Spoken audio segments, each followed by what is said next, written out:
Sejam todos bem-vindos, que a graça de nosso bom Deus e sua paz estejam sobre o nosso coração, sobre sua vida, e sejam bem-vindos a mais uma leitura bíblica sequencial. Vamos ler hoje o capítulo 21 do segundo livro dos Reis. Nós estamos lendo sobre a história de Judá, e a capital de Judá é Jerusalém. E hoje, permitindo o Senhor, vamos ver a respeito de um novo rei. E talvez até o final da sua história, uma vez que esses reis que não foram aceitos por Deus, que fizeram coisas que aborreceram ao Senhor, duraram... A história é curta, não durou pouco, durou muito tempo. Mas a história deles na Bíblia ocupou pouco espaço. Então eu te convido para ler um pouco hoje conosco do primeiro verso, a partir do primeiro verso, 2 Reis, capítulo 21, o reinado de Manassés. Vamos lá. Tinha Manassés 12 anos de idade quando começou a reinar, e 55 anos reinou em Jerusalém. E era o nome de sua mãe Efzibá. E fez o que era mal aos olhos do Senhor, conforme as abominações dos gentios, que o Senhor expulsara de suas possessões de diante dos filhos de Israel. Porque tornou a edificar os altos que Ezequias, seu pai, tinha destruído, e levantou altares a Baal, e fez um bosque como o que fizera Acabe, rei de Israel, e se inclinou diante de todo o exército do céu, e o serviu, e edificou altares na casa do Senhor, do qual o Senhor tinha falado: em Jerusalém porei o meu nome. Também edificou altares a todo o exército dos céus, em ambos os átrios da casa do Senhor. E até fez passar o seu filho pelo fogo, e adivinhava pelas nuvens, era agoureiro, e ordenou adivinhos e feiticeiros, e prosseguiu em fazer o que era mal aos olhos do Senhor, para o provocar à ira. Também pôs uma imagem de escultura do bosque que tinha feito, na casa que o Senhor dissera a Davi e a Salomão, seu filho: nessa casa e em Jerusalém que escolhi, de todas as tribos de Israel, porei o meu nome para sempre. E não mais farei mover o pé de Israel desta terra que tenho dado a seus pais, contanto que somente tenham cuidado de fazer conforme tudo que eles têm ordenado, e conforme toda a lei que Moisés, meu servo, lhes ordenou. Porém, não ouviram, porque Manassés de tal modo os fez errar, que fizeram pior do que as nações que o Senhor tinha destruído de diante dos filhos de Israel. Então o Senhor falou pelo ministério dos seus servos, os profetas, dizendo: porquanto Manassés, rei de Judá, fez estas abominações, fazendo pior do que tudo quanto fizeram os amorreus, que foram antes dele, e até também a Judá fez pecar com os seus ídolos. Por isso, assim diz o Senhor Deus de Israel: eis que hei de trazer um mal sobre Jerusalém e Judá, que qualquer que ouvir, lhe ficarão retinindo ambos os ouvidos. E estenderei sobre Jerusalém o cordel de Samaria e o prumo da casa de Acabe, e limparei a Jerusalém como quem limpa o prato, e limpa-o e vira-o para baixo. E desampararei os restantes da minha herança, entregá-los-ei nas mãos de seus inimigos, e servirão de presa e despojo para todos seus inimigos, porquanto fizeram o que era mal aos meus olhos, e me provocaram a ira, desde o dia em que seus pais saíram do Egito até hoje. Além disso, também Manassés derramou muitíssimo sangue inocente, até que encheu a Jerusalém de um ao outro extremo, afora o seu pecado, com que fez Judá pecar, fazendo o que era mal aos olhos do Senhor. Quanto aos mais dos feitos de Manassés, e tudo quanto fez, e o seu pecado que praticou, porventura não está escrito no livro das crônicas dos reis de Judá? E Manassés dormiu com seus pais e foi sepultado no jardim da sua casa, no jardim de Uzá, e Amon, seu filho, reinou em seu lugar. Pois bem, irmãos, paremos aqui ao final do verso 18, lemos 18 versos, do começo ao fim da história desse rei tão mau chamado Manassés. Inclusive nome de uma das tribos de Israel. Mas esse rei aqui foi o que mais reinou em tempo. 55 anos, diz aí no verso de número 1. Mas o pior de todos eles. Veja que não tem uma relação do tempo que ele ficou no trono com as bênçãos de Deus. Ele não tinha as bênçãos de Deus, não teve, por grande parte do tempo, não teve as bênçãos de Deus e mesmo assim reinou muito tempo. Aqui nós vemos outras informações curiosas. O seu pai, está citado no verso 3, chamado Ezequias, foi o melhor rei que teve em Judá. Não estou falando de Israel inteiro, que teve Davi e teve Salomão e outros grandes nomes. Mas o principal foi Davi. Mas em Judá, dividido, o melhor rei foi Ezequias, que era pai de Manassés, o pior. O pai foi o melhor rei, o filho, o pior rei que reinou em Jerusalém. Aí a gente vai vendo o contraste, a altura que eles estavam e o tamanho da queda que houve. A gente tem de pedir misericórdia de Deus. Nós precisamos pedir graça e misericórdia sobre nós, sobre nossas vidas, pois Deus tem nos concedido um meio de viver muito alto com relação ao sistema denominacional, com relação ao mundo, com vidas que têm se dedicado ao Senhor, e é justamente por Deus ter concedido tanta bondade, tanta graça, tantos privilégios, tanta luz, tanta revelação, é que nós corremos o grande risco de sofrer as piores quedas. Manassés podia ter seguido o exemplo de seu pai.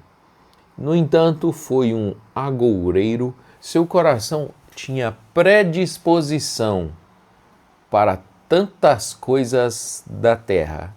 O agouro fala de adivinhação, de amuletos, de coisas assim. E a Bíblia cita aqui em vários lugares coisas que naquele tempo eram comuns, como por exemplo essa expressão, se inclinou diante de todo o exército dos céus e o serviu. Cita 2 vezes essa frase, essa expressão. Sabe o que é? Adorar o sol, adorar a lua, jogar as cartas e ver as suas sortes com relação aos planetas, Júpiter e etc, e etc.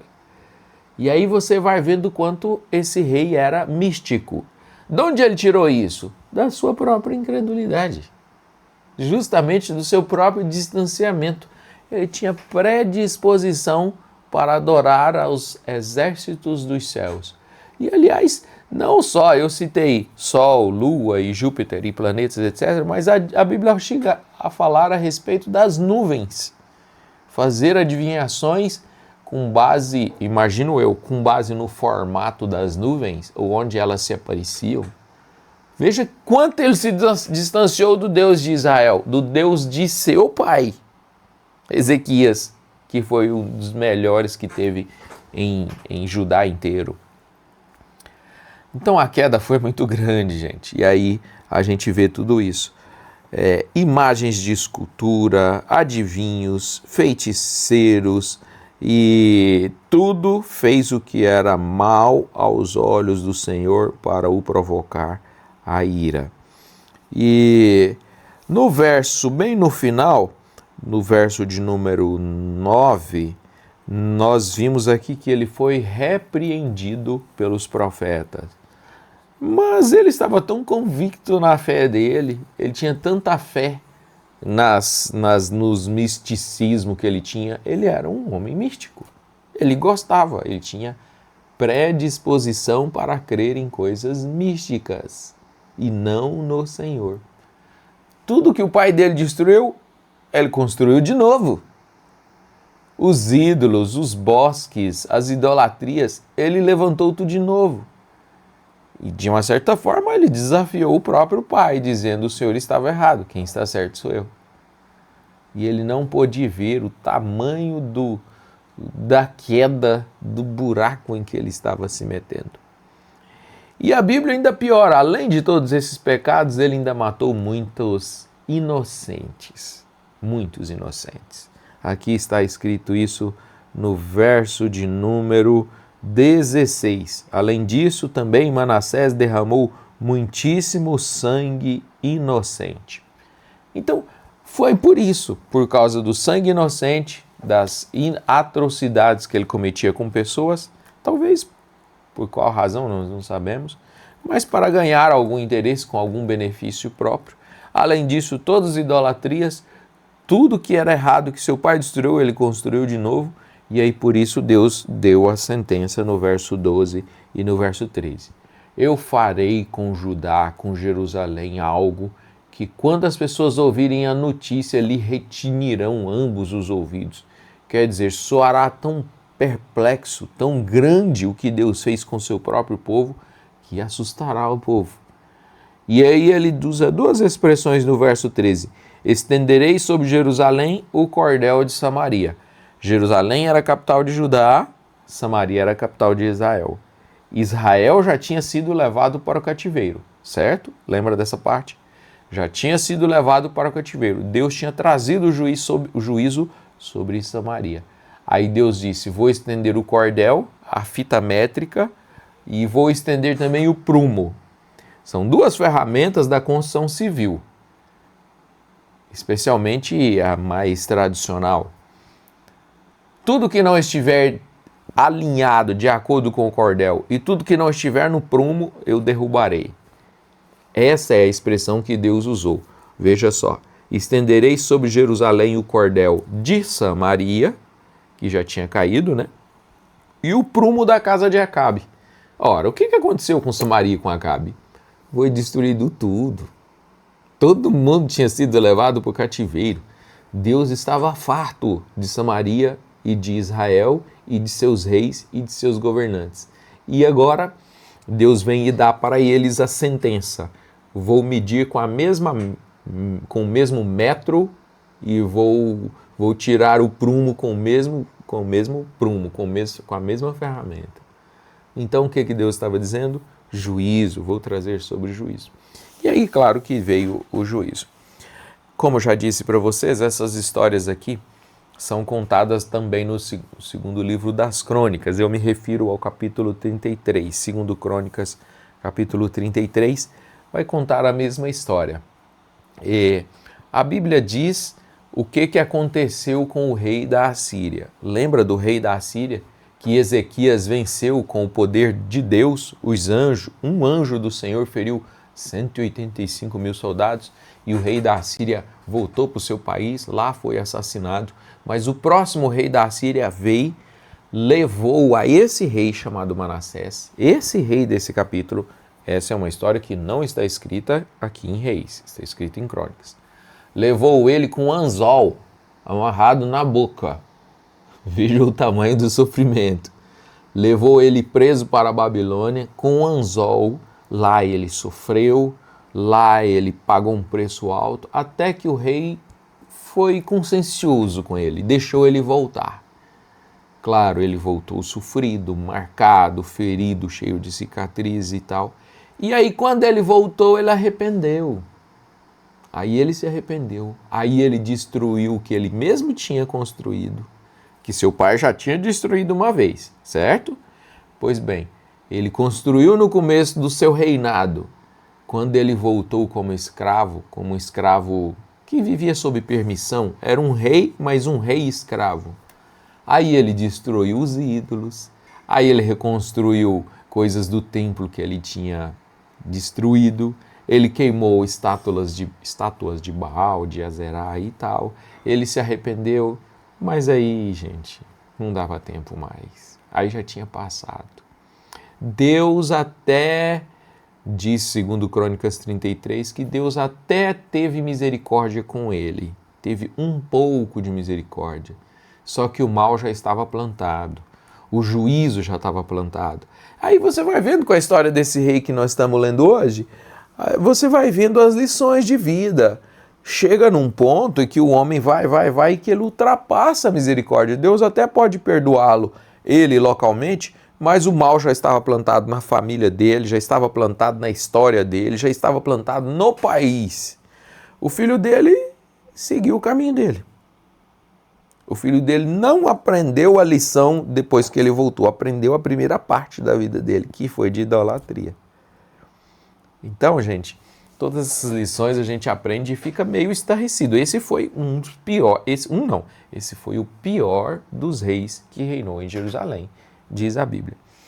E aí, lemos nas escrituras passadas, nas partes passadas, eu falei sobre Miqueias, que tinha morrido mais ou menos no tempo do pai dele, que foi Ezequias, e também citamos sobre Isaías, que também era contemporâneo desse rei. Vou te contar aqui algo da história, não da Bíblia. Tem um livro não canônico a respeito de Isaías, chamado Ascensão de Isaías, de um historiador de muita credibilidade, que fala que Isaías morreu cerrado no meio. Lembra que em Hebreus 11, onde está escrito a galeria dos heróis da fé, que diz assim que uns foram torturados, outros cerrados, outros queimados no fogo. Sim, muitos servos de Deus passaram por sofrimentos terríveis. E nesse livro apócrifo, nesse livro não canônico, né? Não é nem apócrifo, mas não canônico, essa história de conhecimento natural diz que esse profeta cerrado ao meio foi Isaías. Isaías morreu dessa forma, diz a história. Estou fazendo a mesma pontuação, viu? Diz a história. Morreu cerrado no meio. Sabe quem foi o mandante? Justamente, Manassés. Então, o juízo já estava plantado. Depois dele, seu filho é de igual sujidade, terrível tanto quanto ele. Depois do filho dele, o neto dele até é um bom rei, chamado Josias. O filho dele chamava Amon, foi um mau rei. Depois Josias. O Josias foi um grande rei. Mas o mal já estava semeado. Não dava tempo mais. Josias restaurou muita coisa, consertou muita coisa no país. Eu estou adiantando a história só para você entender. Mas melhorou muita coisa, mas Deus já tinha pronunciado juízo. A graça, a misericórdia de Deus já tinha passado dos limites. Já tinha derramado a graça de Deus, o pote da ira já tinha enchido. Então, essa história, ela nos ensina que Deus é bondoso, Deus tem graça, mas justamente por ser bondoso, ele também tem que ser justo. E para ser justo, ele precisa cobrar de quem comete contra o errado. Quem faz errado. E essa história aqui é um mau exemplo, ou um bom exemplo de como não ser, de como não viver, de como não portar. É o exemplo de Manassés. É triste, né, gente? Que Deus possa abençoar o seu coração. Aprenda com essas lições. Peça a Deus misericórdia, que isso possa nos ajudar a viver uma vida superior. Tenho falado isso muito para vocês, para a minha igreja, né? Vamos procurar viver uma vida superior. Deus abençoe o seu coração. Deus abençoe a sua semana. Se o Senhor nos permitir, amanhã passamos para a continuação. Deus abençoe a todos. Mensagem eu vou ler depois. e até a próxima, se o Senhor nos permitir. Boa semana, gente. Fiquem com Deus.